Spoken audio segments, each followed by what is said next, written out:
Olá pessoal, bom dia, boa tarde, boa noite a todos. Vamos ao trabalho. No vídeo de hoje eu vou comentar com os senhores a respeito de uma decisão do STJ que versa sobre honorários advocatícios sucumbenciais em ação de jurisdição voluntária. Os senhores sabem que os honorários advocatícios sucumbenciais que estão antes disso, trata-se desse julgado aqui, deixa eu descrever para os senhores o julgado, como de costume, já ia me adiantar aqui e falar do caso. Trata-se do recurso especial 2.028.685 de São Paulo, RESP 2028-685 de São Paulo, relatoria da ministra Nancy Andrighi, está aqui a ementa para os senhores. E também, como de costume, eu vou colocar na descrição do vídeo a íntegra da ementa. Vou destacar aqui logo mais o que nos interessa dela. Bom, como eu dizia antecipadamente, os honorários advocatícios sucumbenciais estão previstos no artigo 85 e seguintes do CPC. O caput, por exemplo, nos diz que a sentença condenará o vencido a pagar honorários ao advogado do vencedor. Muito que bem.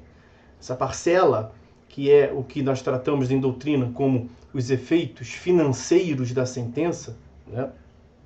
Os honorários advocatícios sucumbenciais são inclusive um dos pedidos implícitos lá do artigo 322 do CPC, são uma verba devida ao advogado do vencedor. Então, é uma verba que o vencido, aquele que sucumbiu, paga ao advogado do vencedor. Portanto, em matéria de honorários advocatícios sucumbenciais, prevalece o que se chama de princípio da sucumbência. Aquele que sucumbiu vai pagar esta verba, prevista no artigo 85, entre 10% e 20% do valor da causa, do proveito econômico ou da condenação, aí depende das hipóteses, ao advogado do vencedor. Princípio da sucumbência. Aquele que sucumbiu deve arcar. Só que em matéria de honorários advocatícios sucumbenciais, doutrina e jurisprudência também trabalham com um outro princípio, que atua em paralelo, que é o princípio da causalidade. A regra é apenas o princípio da sucumbência. Aquele que sucumbiu vai arcar com esta verba ao advogado do vencedor. Em alguns casos, toma vez, incide essa tal desse princípio da causalidade, que vai ponderar o princípio da sucumbência, né? Os princípios eles se conformam, e vai analisar quem foi que deu causa ao conflito. E aí surge a característica do caso concreto quanto à jurisdição voluntária. A jurisdição voluntária, hoje em dia há um certo consenso quanto à definição, nós temos vídeos aqui no canal tratando disso, mas durante muito tempo houve um certo cenário nebuloso, uma certa divergência em âmbito doutrinário e jurisprudencial a respeito da essência, da natureza da jurisdição voluntária. Já se entendeu que a jurisdição voluntária não tinha natureza jurisdicional, seria uma função atípica do Poder Judiciário, seria eminentemente uma função administrativa prestada pelo Poder Judiciário. Percebo que eu estou utilizando sempre no passado, porque esta não é a concepção que prevalece nos dias de hoje. Jurisdição voluntária é jurisdição por excelência. Mas por que os administrativistas diziam que ela teria essa função não jurisdicional? Porque na jurisdição voluntária não haveria litígio. Aqui estava a crise no entendimento. É verdade que, em muitos casos, na jurisdição voluntária, as partes vão a juízo porque a lei assim determina, mas não há um conflito de interesse entre elas. Não há um litígio. Mas, em outros casos, há sim. Então, o grande equívoco era se entender que a existência ou não de litígio era elemento suficiente para definir se a jurisdição seria voluntária ou contenciosa. Hoje em dia prevalece, portanto, o entendimento de que a jurisdição voluntária é sim jurisdição, todas as características da jurisdição se fazem presentes na jurisdição voluntária, entende-se como jurisdição voluntária a necessidade de passar pelo Poder Judiciário para que se atribua efeitos jurídicos válidos a certos negócios jurídicos. Então, quando a lei determinar que aquele caso, aquele negócio, aquela relação entre as partes, para a produção de efeitos, precisa de uma decisão judicial, impreterivelmente estaremos falando da jurisdição voluntária. E nesses casos, as partes podem, portanto, estar indo a juízo só porque a lei mandou e não porque há um conflito entre elas. Então, o que fazer na jurisdição voluntária quando não houver conflitos de interesse para a fixação de honorários sucumbenciais? E ao revés, sendo jurisdição voluntária e havendo conflitos de interesse, nós vamos fixar honorários sucumbenciais ou não? Foi disto que tratou essa decisão. Então, fiz um apanhado doutrinário aqui para essa causa que é um pouco mais realmente complexa. Vamos agora para detalhes mais aprofundados do caso concreto. Nós temos uma situação fática na qual há uma família, vamos assim dizer, alguns irmãos envolvidos, que receberam um imóvel através de um espólio. Então houve uma transferência de propriedade causa-morte, um dos seus pais faleceram e deixou lá aquele bem para os irmãos. O bem foi passado para o patrimônio de ambos os irmãos. Então eles eram condôminos. A propriedade do imóvel era em condomínio dos irmãos. Só que apenas um dos irmãos administrava, nenhum deles morava lá, o imóvel era alugado para terceiros e tudo era tocado por um dos irmãos. Tudo deu muito que bem até um certo momento, até que houve uma divergência entre os irmãos. Alguns irmãos alegavam que aquele irmão que estava administrando não administrava bem ou não repassava a quantia integralmente para os demais, e houve ali um conflito de interesse e eles pretenderam, portanto, acabar com o condomínio. Eles acabaram com o condomínio e nenhum dos irmãos tinha a possibilidade de arcar com a transferência total do bem. E aí toma a vez os artigos 1320 a 1322 do Código Civil.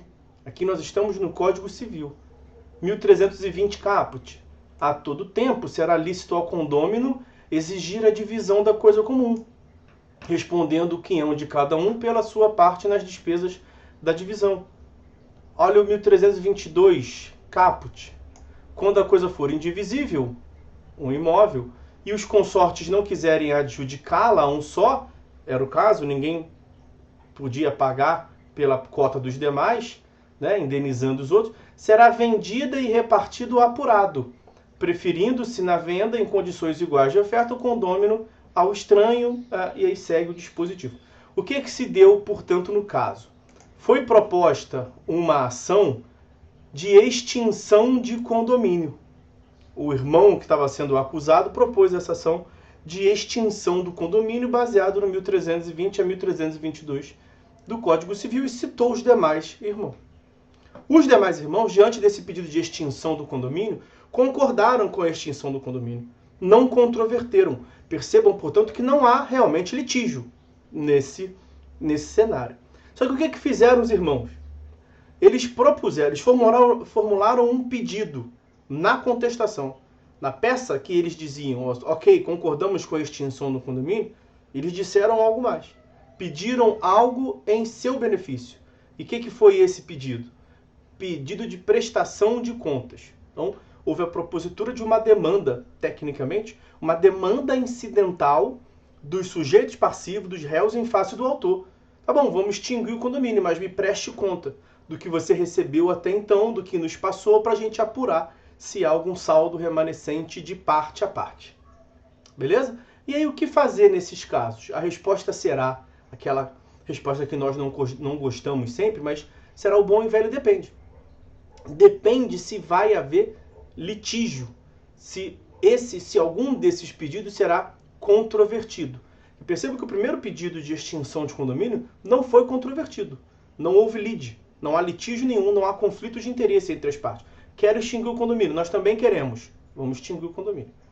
Nessas hipóteses, não há que se cogitar de honorários sucumbenciais, porque na real ninguém vai sucumbir nesse caso. E não se pode falar de causalidade, porque a lei exige a propositura da ação. Muito que bem, está resolvido a primeira parte. A segunda parte, e nesse pedido incidental de prestação de contas? A resposta também vai ser depende. Depende de alguns fatores. Em primeiro lugar, depende se o juiz vai admitir discutir isso incidentalmente. Resolver duas demandas numa só. Se o juiz disser, não, réus, não vamos discutir isso aqui, não vai se cogitar de honorários sucumbenciais, que o pedido não foi nem controvertido pela parte contrária. Muito que bem. Se o juiz determina a intimação do autor, nesse caso, para se manifestar quanto ao pedido de prestação de contas, e o autor reconhece e diz, não, beleza, eu vou prestar contas, não tem problema nenhum. Não vai haver conflito. Não vamos cogitar de honorários sucumbenciais. Agora, uma terceira hipótese. Se o autor contesta, controverte, e sei lá, diz, tem que prestar conta coisa nenhuma, que é isso? Quero discutir o fato de ter que prestar contas ou não.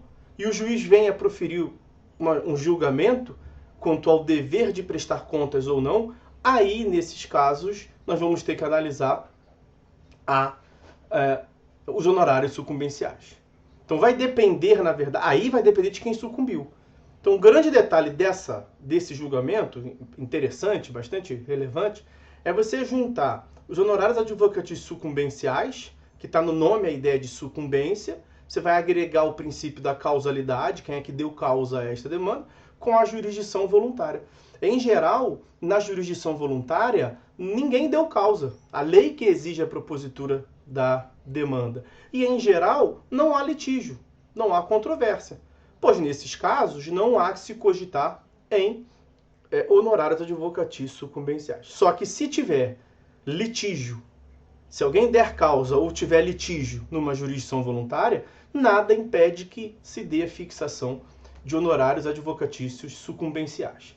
Muito que, em resumo, nós temos no item 12 da ementa essas palavras. Olha lá.